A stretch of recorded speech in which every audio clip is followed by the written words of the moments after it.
Muy buenos días con todos jóvenes, les habla el profesor Wilfredo y esta vez vamos a dar la continuación del tema de las áreas reservadas y protegidas por el Estado, parte 2.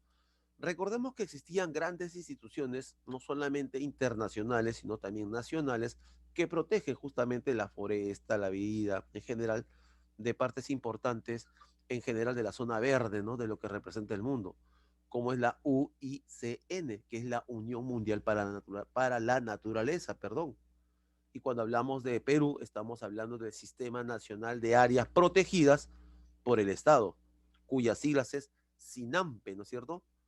Bueno, dentro de las áreas protegidas y reservadas por el Estado, pues hemos visto que existen de dos tipos, las áreas que son de uso directo y las áreas que son de uso indirecto, ¿no es cierto?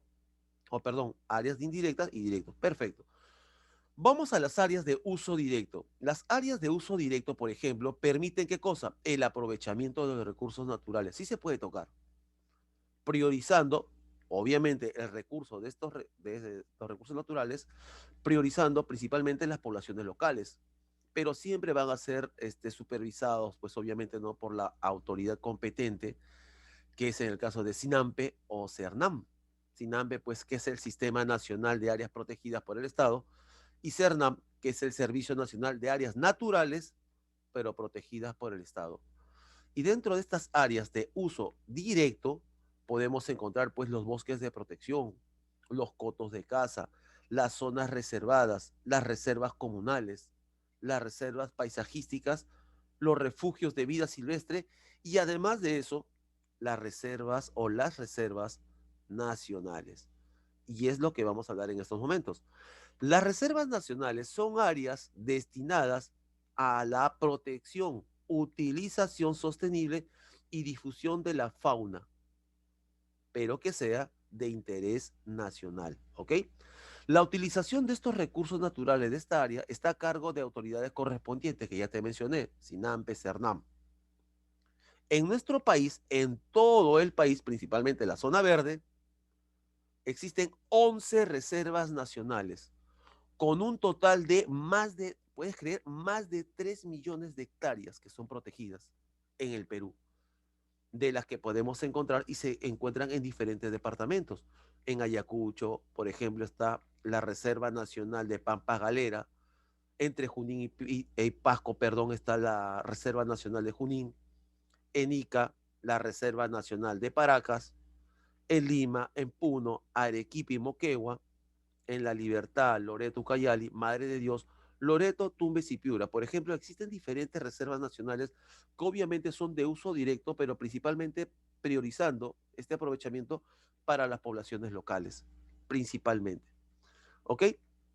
Ahora vamos a hablar de lo que representa el santuario nacional, pero primero que nada hay que hablar de las áreas ahora sí de uso indirecto, intangibles, no se toca, no se extraen recursos naturales, no se puede modificar su ambiente natural, pero sí se permite qué cosa, la investigación científica, pero no puedes manipular el turismo, la recreación, sirve como zona recreativa y además cultural, pero además están obviamente bajo condiciones reguladas.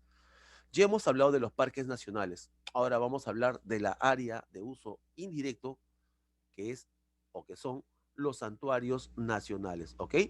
Cuando hablamos de los santuarios nacionales, son áreas destinadas, obviamente, a proteger una especie o una comunidad de fauna o flora determinada. Esos son santuarios nacionales. ¿Qué más protege? La belleza paisajística. ¿Es de interés científico? Obviamente que sí, pero no manipulativo. Además, poseen un carácter, como te estaba mencionando, porque son áreas de uso indirecto, tienen un carácter de intangibles, no se pueden tocar. Y en la actualidad nosotros tenemos 7 santuarios nacionales, 7, que tienen una extensión un poco más de 250.000 hectáreas. Dentro de los santuarios nacionales podemos encontrar el Santuario Nacional de Guayay, que es un bosque de piedras que está en la zona del Cerro de Pasco, el bosque, o perdón, Santuario Nacional de Calipuy, que está en la zona norte del Perú, en La Libertad, donde está la puya de Raimondi, que es una especie de cactus. Además tenemos también en Arequipa el Santuario Nacional Laguna Mejía. También tenemos en la zona de Apurímac, Tumbes, Cajamarca y Cusco. Ahí encontramos pues los 7 santuarios nacionales del Perú. Bueno, dentro de las áreas de uso indirecto también debemos de conocer a los santuarios históricos. Cuando hablamos de los santuarios históricos, estamos hablando de lugares donde sí tuvo intervención la mano del hombre, pero que representa pues obviamente zonas que han sido muy determinantes dentro de la cultura del Perú, como la cultura tiahuanaco, la cultura chimú, el mismo imperio incaico, y acá vamos a hablar un poquito de eso. Cuando hablamos del santuario histórico, se denominan así a las áreas destinadas a la protección de lugares de especial significado patrio, parte de la historia del Perú, en donde se han desarrollado hechos gloriosos en la historia de nuestra nación. Y también poseen carácter de intangible. Recuerden que cuando estamos hablando de santuarios históricos, son áreas de uso indirecto que puedes investigar, no puedes tocar, lo puedes usar para el turismo, para recreación, como una zona educativa y también cultural, pero es intangible, no se puede tocar. ¿Cuál es la amplitud de estos santuarios históricos? Tiene una extensión de un poco más de 40.000 hectáreas protegidas. ¿Ok? Dentro de los santuarios históricos que conocemos está el santuario histórico de Chacamarca. ¿Dónde se encuentra? En Punín. ¿Cuál es el sitio histórico que se protege? Las Pampas de Junín. ¿Qué pasó en las Pampas de Junín? La batalla de Junín, la batalla de los sables, donde no hubo ningún disparo, donde el gran héroe fue un mayor peruano, Andrés de Rásuri, que no le hizo caso a las órdenes de Simón Bolívar y de Sucre y se lanzó a la batalla cuando Sucre pensó que habíamos perdido, y fue justamente con los húsares de Junín que logramos la batalla, liberarla y ganarla.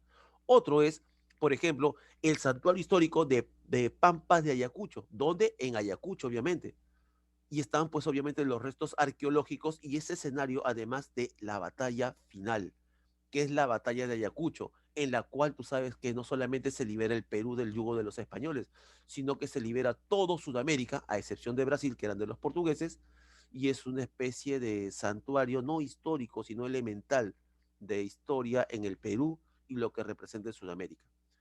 Y obviamente, ¿cómo olvidarnos de los incas, no es cierto? El santuario histórico de Machu Picchu, que está en la selva alta, pero en la región del Cusco.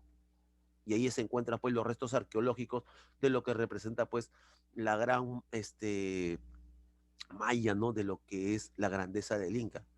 Y estamos hablando del centro, o perdón, santuario histórico Bosques de Pomac, que es un desierto costeño, donde se encuentra en la zona de Lambayeque. Está pues cubierta, ¿no? De bosques de algarrobos, y además están los vestigios de una cultura muy importante del Perú, que es la cultura Sican.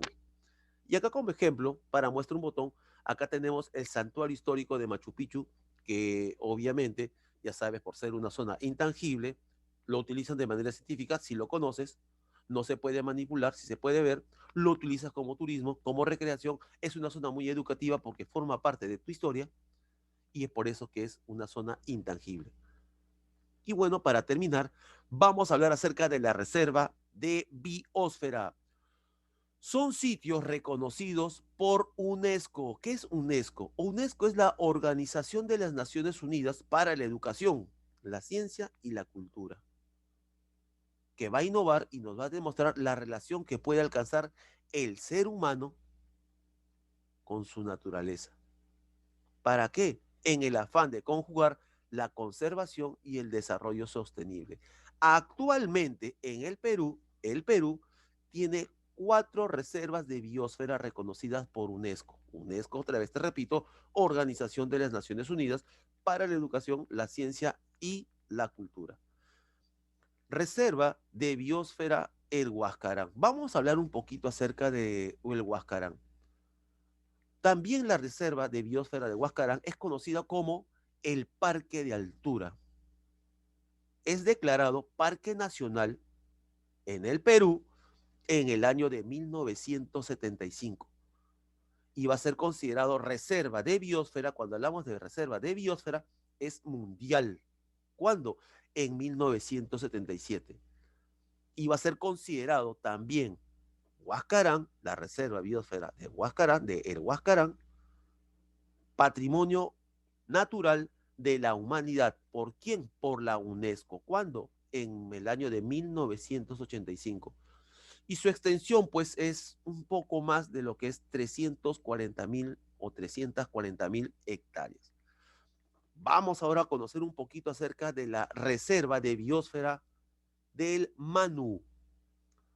Esta reserva de biosfera del Manu se encuentra entre Cusco y Madre de Dios. En esa zona se encuentra la reserva de biosfera del Manu. Va a ser declarado área natural. ¿En qué año? En 1973.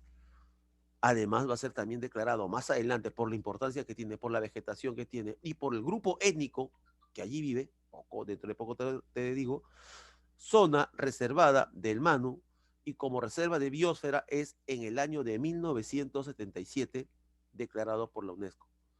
La reserva biosfera del Manu se encuentra más o menos a una altura de 4.000 metros sobre el nivel del mar. Ya te está dando un poquito de soroche, pero es una zona que es muy reconocida, que es muy importante. Y en esta zona del Manu, que está entre Cusco y Madre de Dios, no creas que solamente en la zona de la selva, al norte del Perú, Loreto, Ucayali, están pues los Ayaninca, los Shipibos, sino que en la zona de la reserva de biosfera del Manu también se encuentran diferentes grupos étnicos que todavía viven ahí. ¿Y cómo se llaman estos grupos étnicos, profesor? Bueno, estos grupos étnicos son la tribu, por ejemplo, del Cugapacori, uno de esos grupos, y el otro es el grupo étnico llamado el Nahua. Muy bien, chicos, es lo que te puedo mencionar el día de hoy con lo que corresponde a la importancia de lo que representa no solamente el Perú como nación, como población, sino siempre cuidando y preservando las reservas naturales, la parte verde, la parte histórica y la parte intelectual de lo que representa el Perú.